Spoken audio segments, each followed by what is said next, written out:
Welcome back to the Arise interview. I'm Charles Anyekolo. Now, my other guest today is Major General Emeka Onwuamaegbu, who has had a distinguished 36-year career in the Nigerian Army, one of a handful who've served their country at such a senior officer level. The Nigerian Army's motto, victory is from God alone, that of the Air Force, willing, able, ready, and the Sandhurst motto on every cap, badge, and belt, serve to lead, could have been written with him in mind.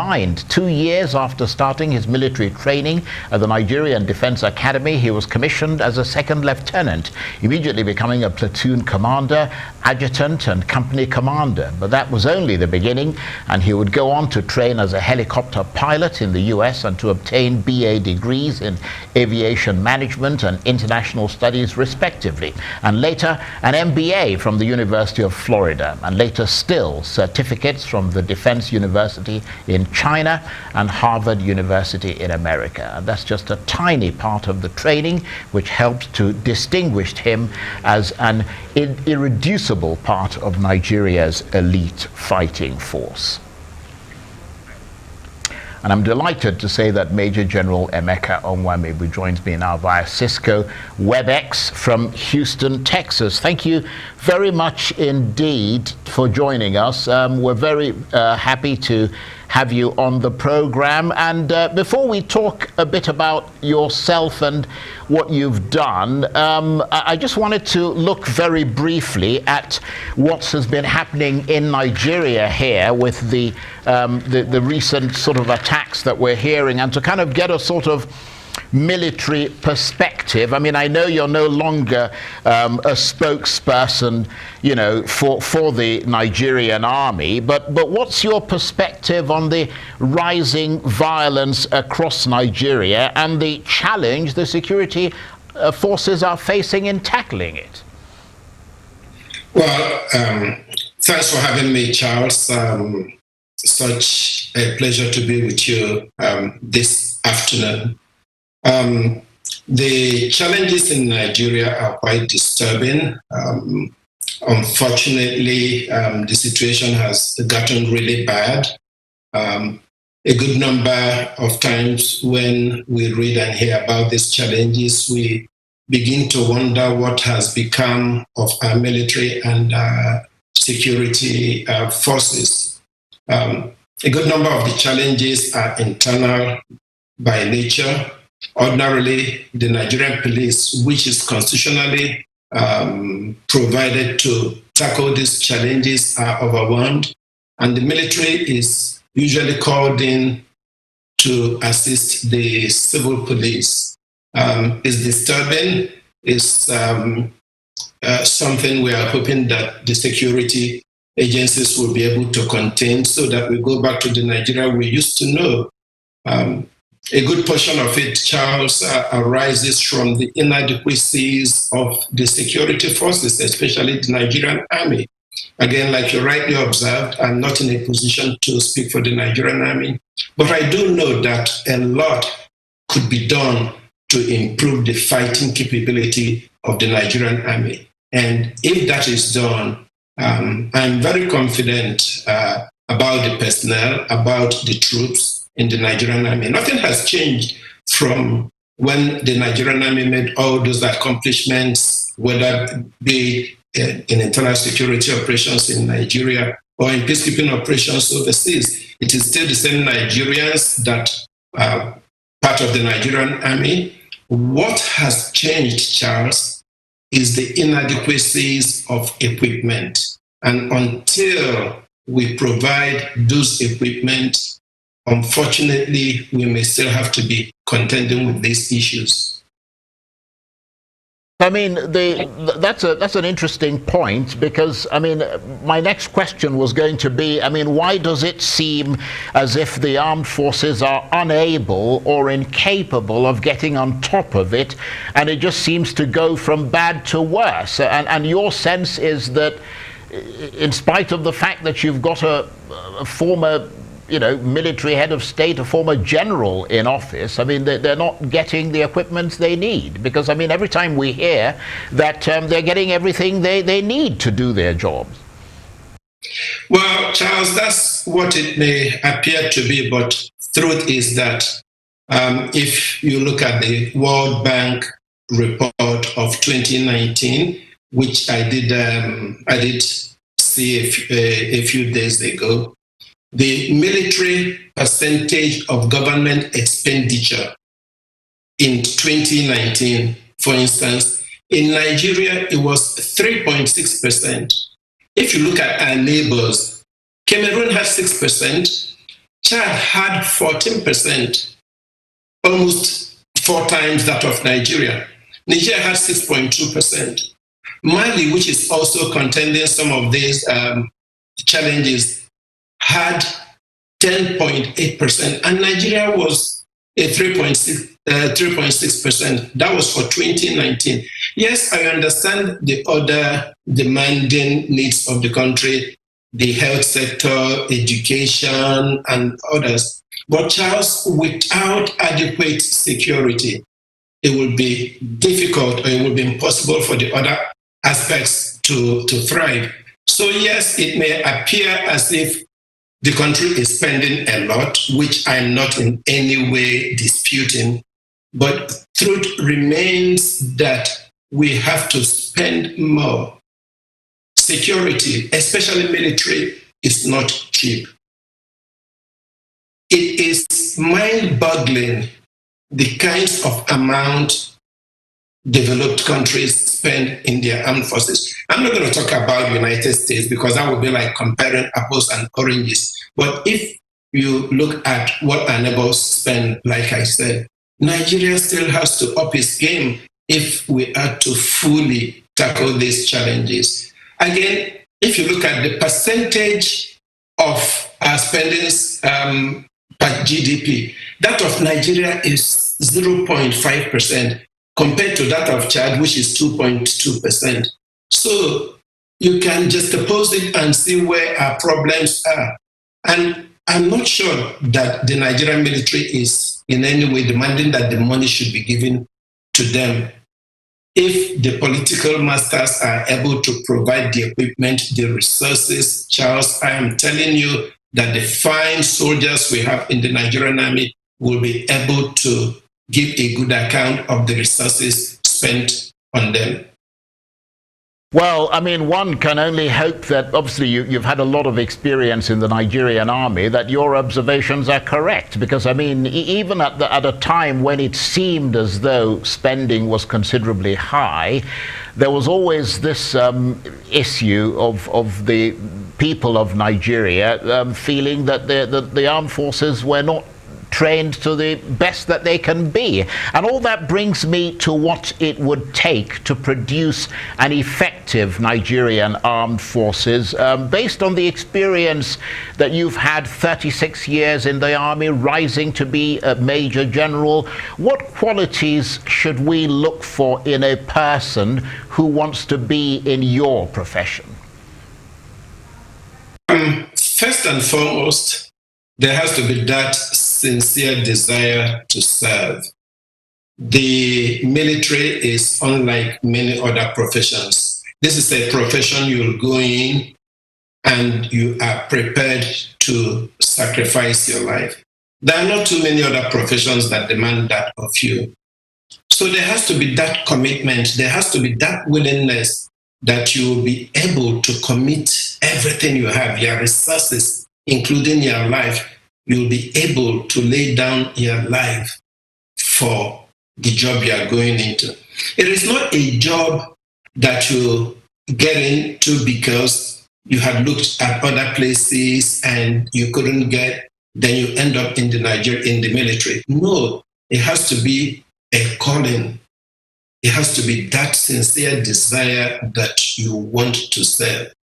So that is the first and that is the greatest quality that any soldier must possess, that commitment of wanting to lay his life down, if need be, to serve.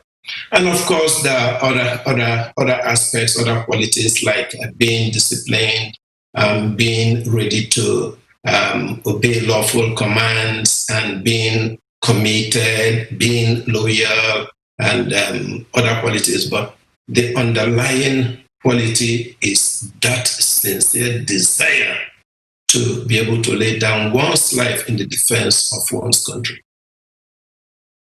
Well, I'm wondering what made you, Major General Onwuamaegbu, to go into the army, because I know that your family, I mean, your father was the Attorney General and Commissioner for Justice in the old East Central state. I mean, you came from a family of lawyers and professional sort of people in the professions and so on. I mean, what was the compass point that guided you into the Nigerian army? Well, Charles, back in the 70s, the military was and still remains a very noble profession. I was a young man just out of high school. Some of my mates were getting into different fields of endeavor. And there was the ADC to the governor of old East Central State, who later rose to the rank of a major. And he used to fascinate me a lot. Gentleman Major Obi Odo retired. I used to see him stand behind the military governor of old East Central State at the time. And he was such a young, good-looking man. His uniform was excellent on him.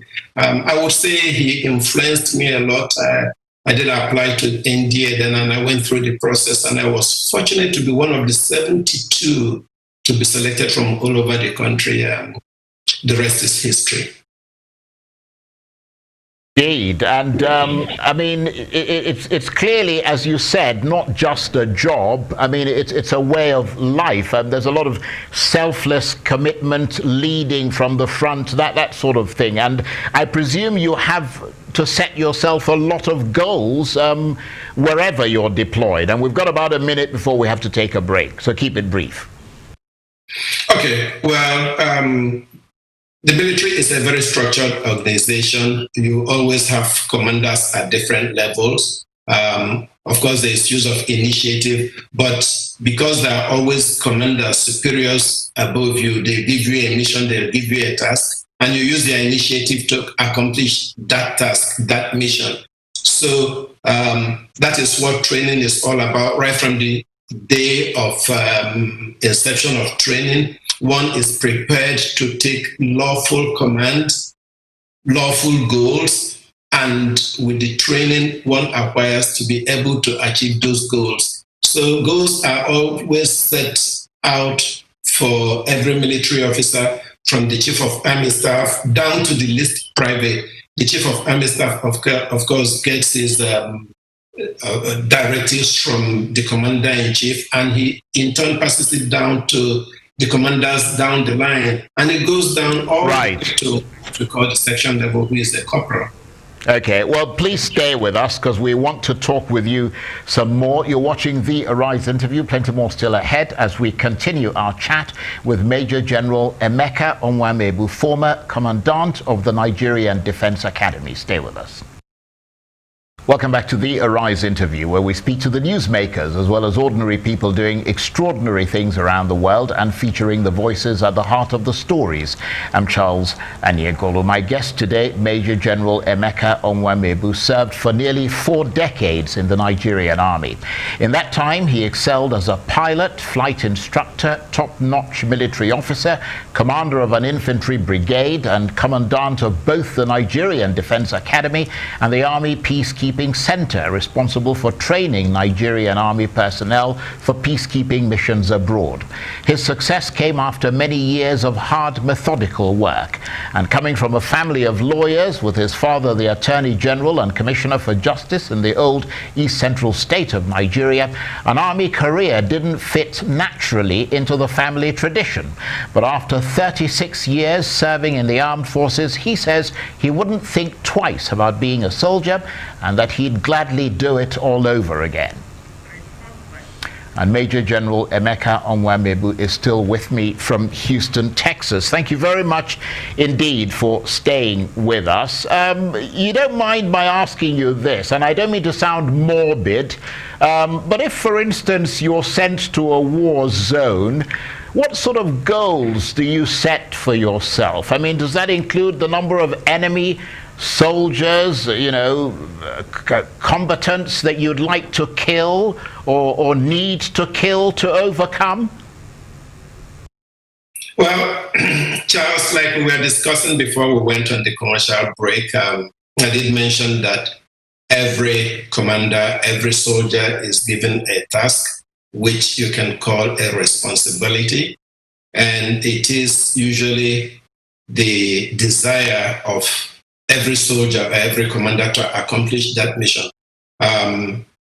Most times that occurs, but other times the unforeseen would happen and it may not necessarily happen as the commander has directed. But I can tell you that from the least soldier in a unit up to the chief of army staff has called what is a mission, a task, a responsibility in layman's language.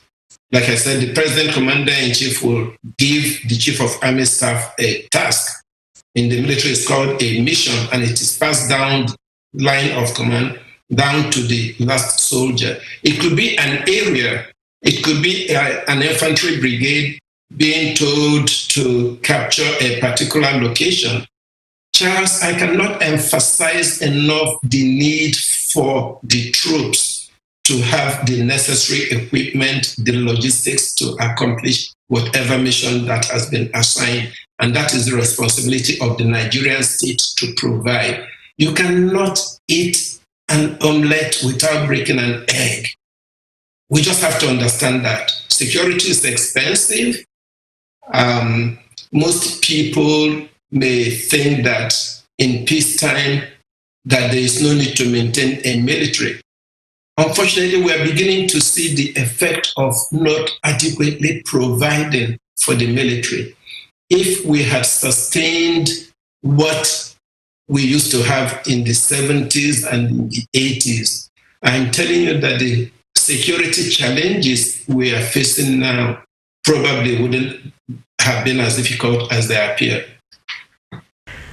Well, I mean, clearly stress. I mean, I was listening to you, quite intently there, and you obviously didn't talk about the fact that you sometimes have to go out there and literally shoot people and kill them. I mean, so clearly stress a fact of life in a job like yours. I mean, how do you manage that? Do you listen to music, exercise a lot, have a drink or two or three? I mean, what takes you away from the day-to-day business of soldiering and some of the more, horrendous things you probably have to do in the course of being a soldier?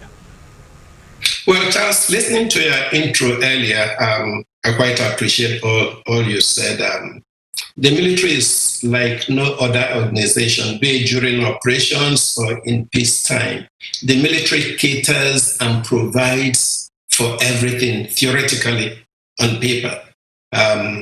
So every soldier, every officer understands that there are provisions for reducing stress. We have our sporting facilities, there are the clubs, we have the officers' messes and the soldiers' clubs, we have social activities, and so many other provisions to ensure that, be it in operation, Charles, you'll be surprised that even during operations, there are provisions for soldiers to relax.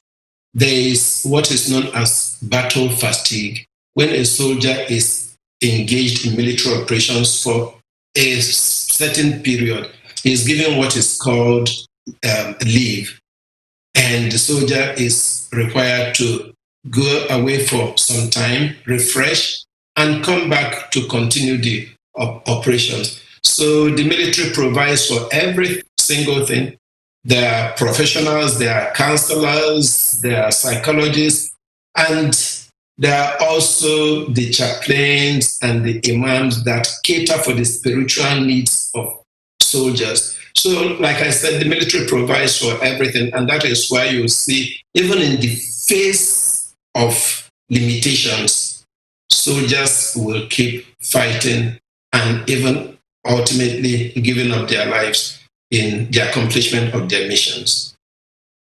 Well, that is, of course, what is so extraordinary about the type of job that you guys do. I mean, keeping yourself human where you often have to kill or be killed.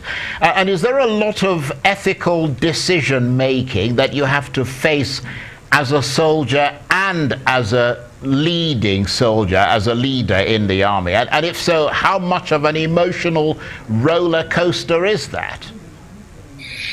Well, Charles, the military is guided by what is called the international humanitarian law, which Nigeria is a signatory to. There are certain places that the military cannot attack during operations: hospitals, places of worship, schools, and where you have humanitarian services. Unfortunately, the adversaries who are not professionals do not receive such training. And so you see them violating what the regular professional soldiers would.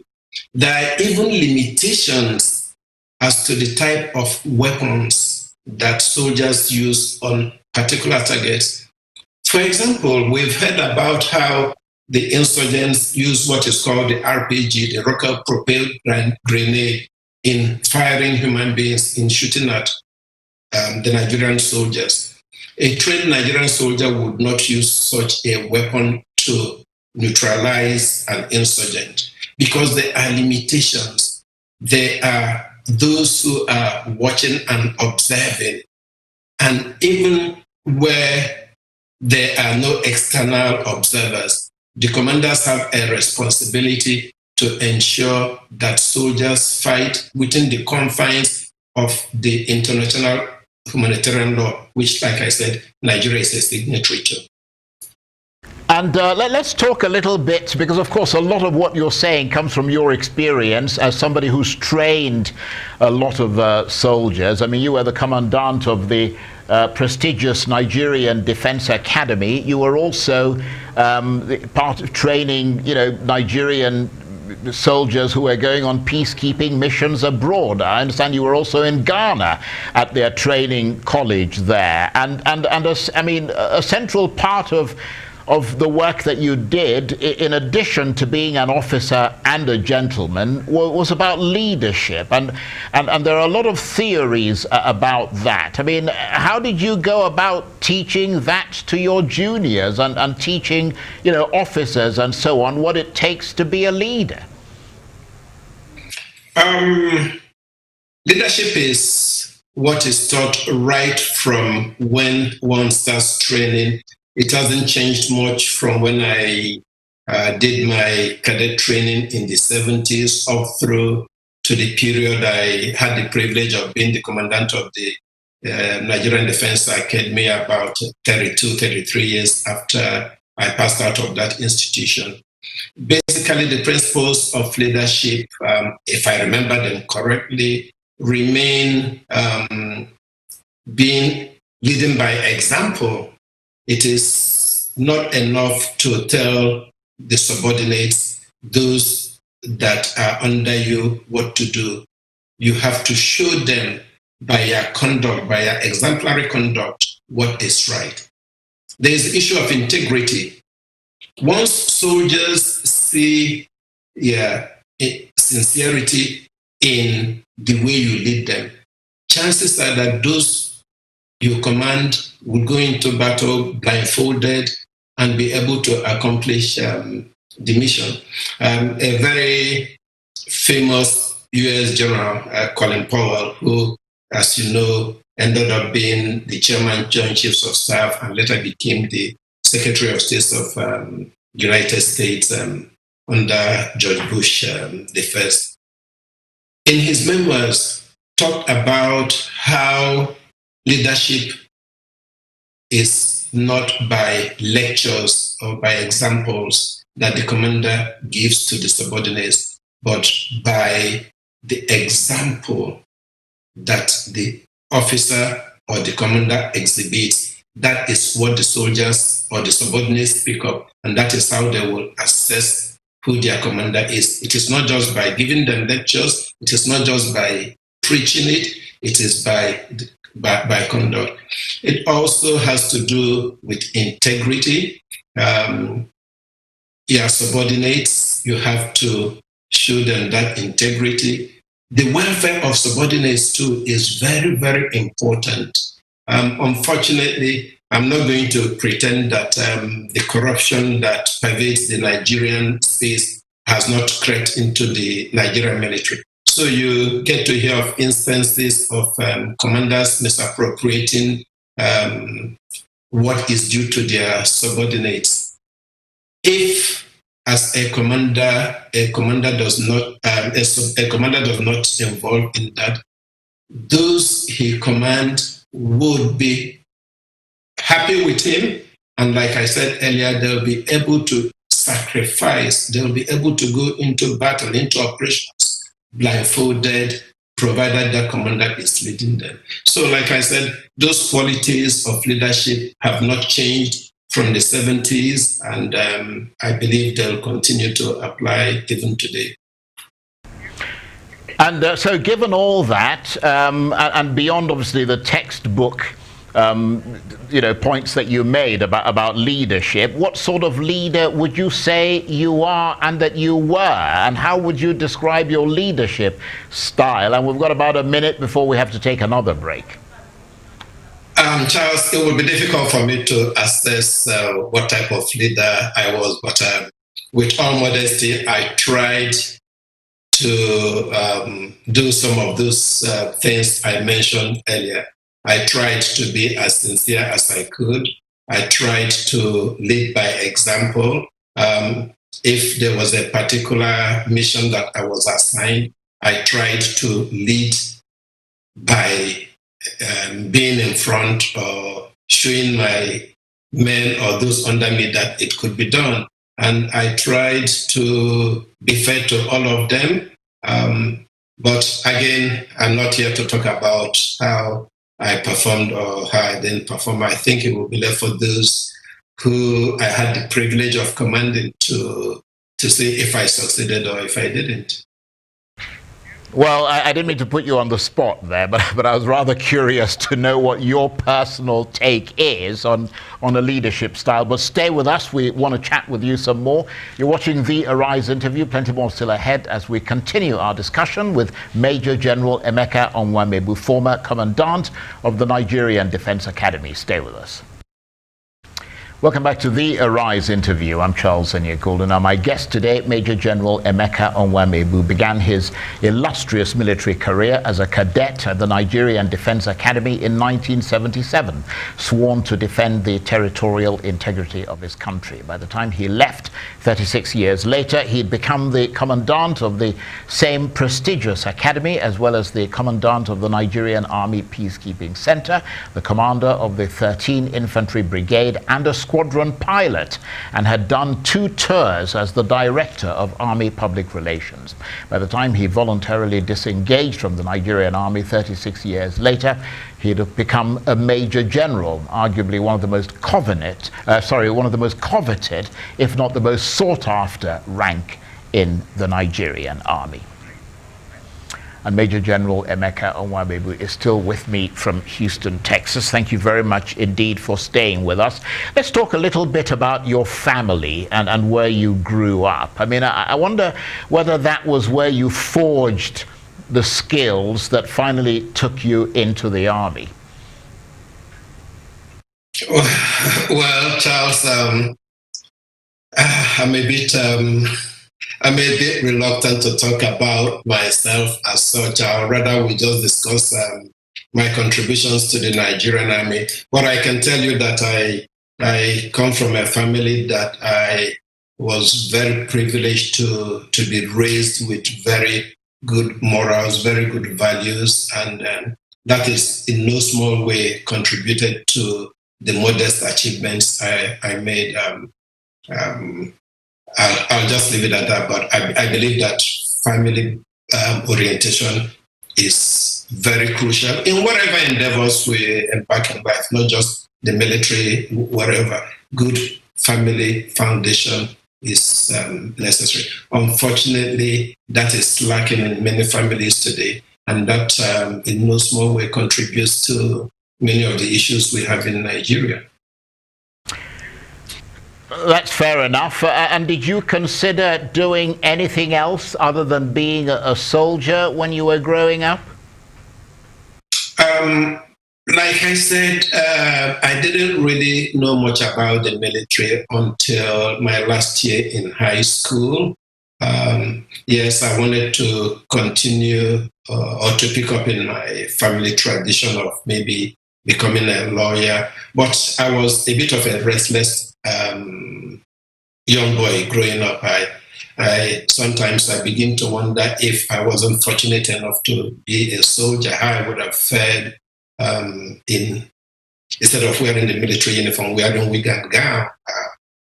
I don't know, but if I had to do it all over again, I wouldn't blink an eyelid before joining the Nigerian military. It's a very noble profession, Charles, in spite of whatever anybody says, in spite of the bad eggs in the profession who have continued to give the military a bad name. The military remains a very, very noble profession, and I wouldn't bet an eyelid before signing up again if I had to do it all over.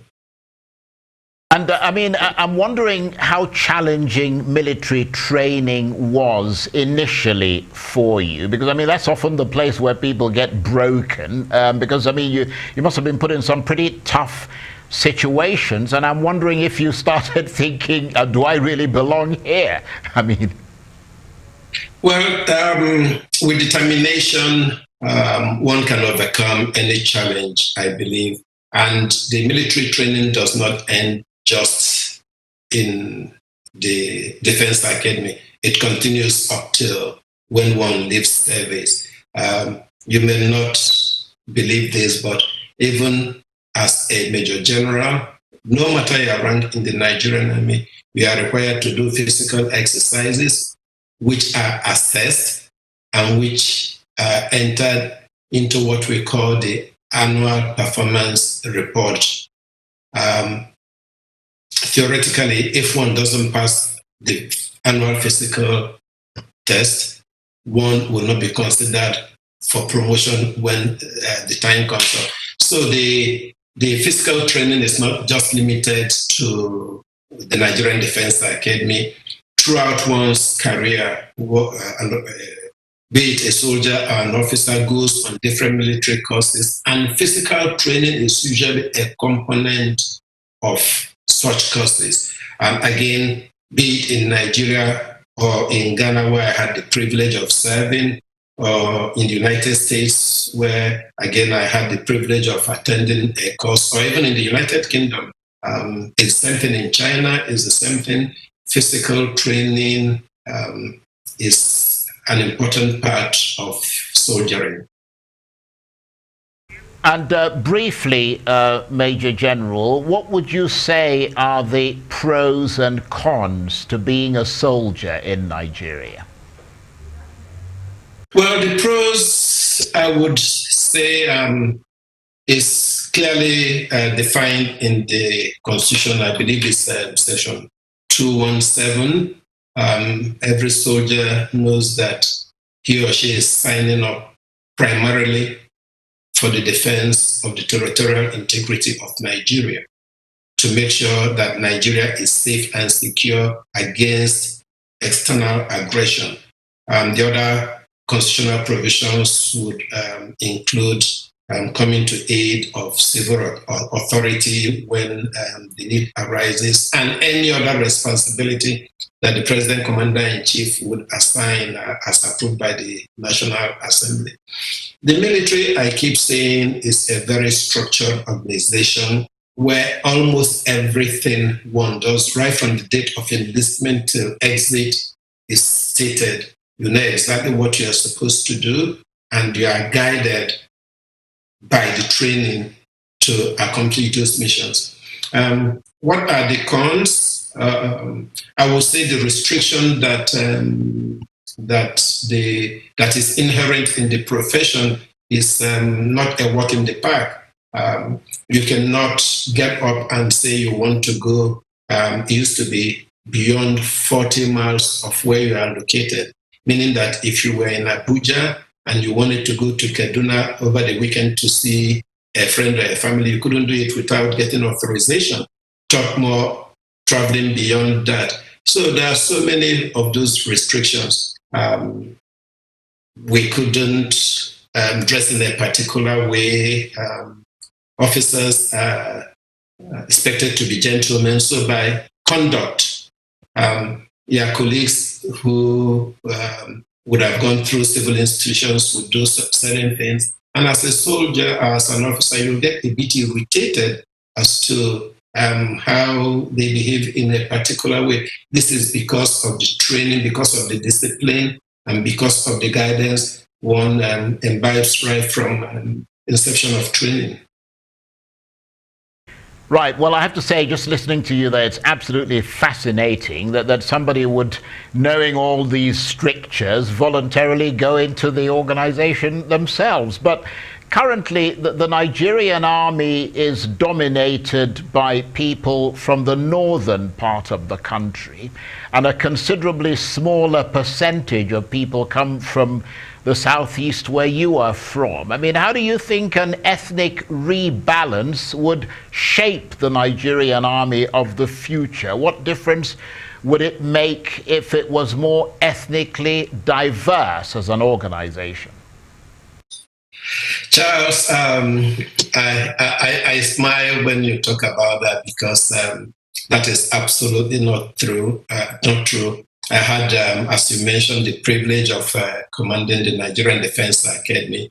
And I can tell you that admission into that prestigious institution is strictly by quota, meaning that if 6 cadets are admitted from my home state, Anambra State, 6 would be admitted from Zamfara, 6 would be admitted from Katsina, and it is like that. That is what happened in 1977, January, when I got admitted. It was the same thing when I was a lieutenant colonel and I was a senior instructor in that defense academy in 1997. And it was the same thing when I became the commandant. People throw all kinds of stories and innuendos about what happens in the military. I can tell you with all certainty that there is no ethnic imbalance in the Nigerian military. It is federal character is strictly observed, not just in the officer corps, also for the other ranks corps. If you go to Depot Nigerian Army, which is where the recruits are trained, it is strictly on quota, meaning that the same number is admitted from every state of the country. So please, Charles, don't listen to all those things that there is ethnic imbalance. If not, some of us are good at writing, would have written when we observed all the, if any of such existed. There's absolutely no truth to that. Okay, we shall take your word for it, and we want to thank you exceedingly, Major General Emeka Onwuamaegbu, for being with us. The Major General is, of course, a former commandant of the Nigerian Defense Academy, and he was talking to me from Houston, Texas. That's it for this edition of the Arise interview. Join us again tomorrow. From me and the entire team here in Abuja and Texas, bye-bye, and thank you for watching.